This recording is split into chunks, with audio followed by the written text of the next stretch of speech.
Hey, friend, welcome back to Her Unraveled Life. I'm your host, Amy Wadlington, and today's episode is going to be a little bit different. I turned 50 this month, and I wanted to get real with you about how I've been feeling about that. Because honestly, it's been a roller coaster of emotions over here. I have found myself spiraling into thoughts that pulled me into a depressive state, and thoughts like this are what I help my clients with all the time. So today I wanted to talk about the struggle, the reality of turning 50, and how I've put into practice what I teach to help myself get unstuck. What used to take me months or sometimes even years to get out of just took me a couple of hours. I, my friend, am proof that the concept works. Let's get started. Welcome to Her Unraveled Life podcast. I'm your host, Amy Wadlington, a life coach, spiritual mentor, prophet, mom, and author. I've faced trauma, single parenthood, financial struggles, chronic illness, and more. Through faith, holistic living, and God's grace, I overcame these challenges. My experiences fuel my passion to help others transform their lives and achieve breakthrough. I've emerged from dark valleys, unraveling life's mess to become who God created me to be. Now I coach others to do the same. I see you, friend. You're feeling overwhelmed by life's constant demands, barely keeping up with life's responsibilities.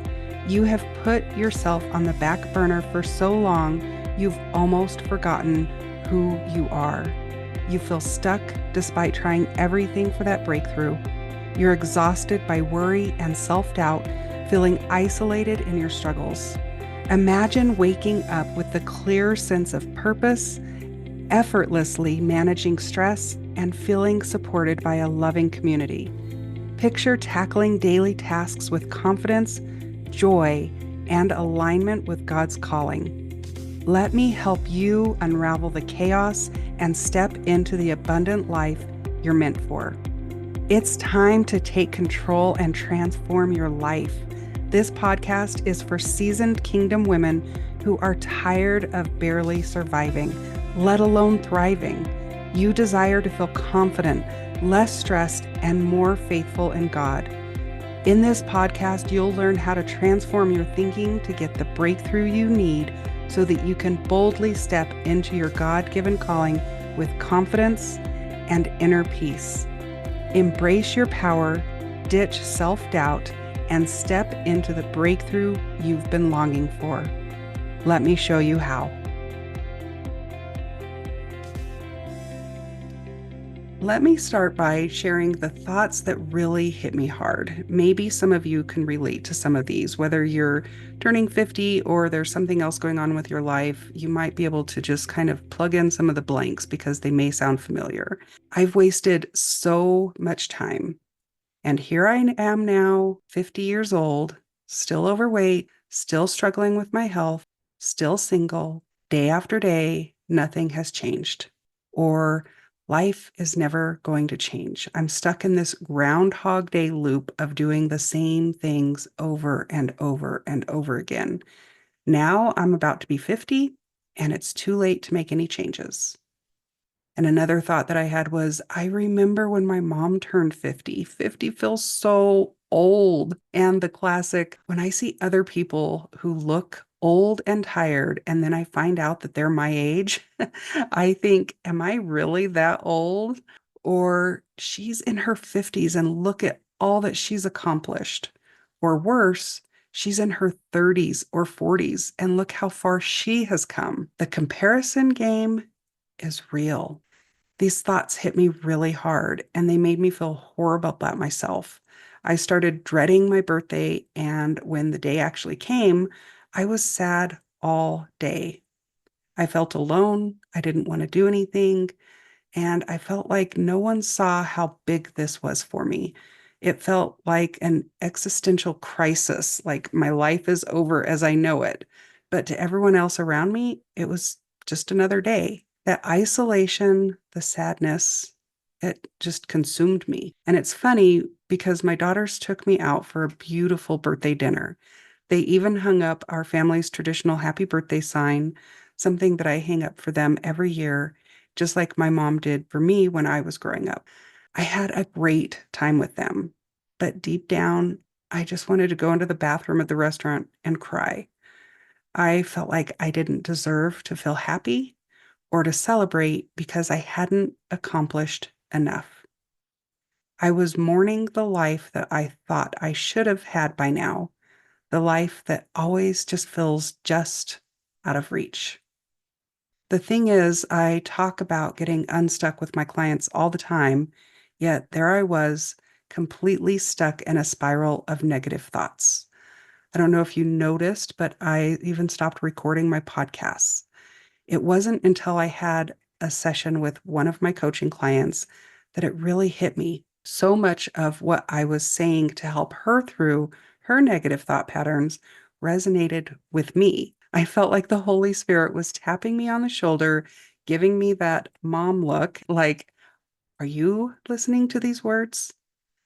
After our session, I felt totally convicted and even hypocritical. Here I was telling someone else how to change their thoughts and take every thought captive, yet I was letting my own thoughts run wild. It was then that I realized I don't have to believe these thoughts. I cannot control that I'm turning 50. It is better than the alternative, but I can control my thoughts about it. I could either feel sorry for myself and be miserable, or I could dig deep and start reframing my mindset. This is where I had to put into practice what I teach. And I used the thought model, which we've talked about before, and I talk about with my clients all the time. It goes like this. First, we look at the circumstance. It's a neutral fact, and it's something that cannot be changed. The fact is, I am turning 50. My birthday was September 4th. I turned 50. And then comes a thought about that circumstance. Now, the circumstance is a fact. We cannot change the fact, but the thought is something that can be changed. So, my thought that I was having about the circumstance, I had many thoughts, but basically it was, I've wasted so much time and I feel like it's too late for me. And then those thoughts drive the feelings that we have. And that thought made me feel sad, regretful, and stuck. And when we feel that way, the action that we take is impacted. So the action was because I felt that way, I withdrew, I procrastinated, and I avoided making any decisions about my future. And the result, I stayed stuck and nothing changed. The power of the thought model is that by changing the thought, you can change the entire trajectory of your emotions, your actions, and ultimately the results that you're seeing in your life. So instead of thinking it's too late, I started asking, what if I'm just getting started? What if 50 is actually the beginning of something new and something beautiful? You want to approach it with curiosity and without judgment. Just get curious and start asking yourself questions like I did. Jon Acuff talks about this in his book Soundtracks, where he suggests asking three key questions about any thought. Is it true? Is it helpful? And is it kind? I had to go through this process. I asked myself, I'm turning 50, so is it true that I've wasted so much time? Well, it's partly true. I am turning 50. That part is true. But is the thought that my life is over and it's too late helpful, or is it kind? Absolutely not. It wasn't helping me at all. It was making me miserable. And would I say this to a friend? That's really the best way that you can gauge whether or not it's kind, because we don't talk to ourselves very kindly, but we usually wouldn't say most of the things that we say to ourselves to our friends. So, would I say this to a friend? Would I say, you're turning 50. You have wasted your life, girl? Absolutely not. I would definitely not say that to a friend. Then I turn to scripture. Jeremiah 29:11 says, for I know the plans I have for you, declares the Lord, plans to prosper you and not to harm you, plans to give you hope and a future. That promise doesn't expire when you turn 50 or 60 or even 90. Look at Abraham and Sarah. They were 90 and 100 years old when they were promised a son. and they waited 25 more years for Isaac to be born. Moses was 80 when he spoke to Pharaoh and led the Israelites out of Egypt. The Bible views old age as a time of harvest, wisdom, and growth. And the number 50 is significant in the Bible. It's the year of Jubilee, a time to release, restoration, and new beginnings. So, why am I sitting here thinking it's too late? I started looking for evidence to prove my thoughts were wrong. So I found that Laura Ingalls Wilder didn't write her first book until she was 65 years old. I read the entire series of Little House on the Prairie starting in January this year, and I loved those books so much. I'm so glad that she didn't think, I'm 65 years old. I can't write these books, because imagine the millions of people who have enjoyed her books wouldn't have been able to. Julia Child was 49 when she wrote her first cookbook, just after finishing cooking school. It wasn't even her first career to be a chef. And Martha Stewart and Vera Wang, they both became successful after 50. And the list goes on and on. The more I found, the more I realized that turning 50 isn't the end of anything. It's actually the start of a whole new chapter. Now that I have reframed my thoughts, I started to feel a little bit excited. I tell my clients all the time to look for evidence that helps to train their brains to believe the truth. For me, the truth is that 50 is just a number, and I get to decide what that number means for me. I've been asking myself, what if this is just the beginning of something really amazing? If I could give my younger self some advice, it would be this: age is just a number. What we think about that number is what we can control. Just like the weather, when it's 60 degrees in the summer, we might complain that it's too cold. But in the middle of the winter, 60 degrees feels warm and welcoming. The temperature didn't change, our thoughts about it did. So, to anyone out there who's feeling stuck or caught in a negative thought pattern, I just want to encourage you today to dig deep and find the lies that you're believing. The enemy wants to keep you stuck and to keep you from the life that God has for you.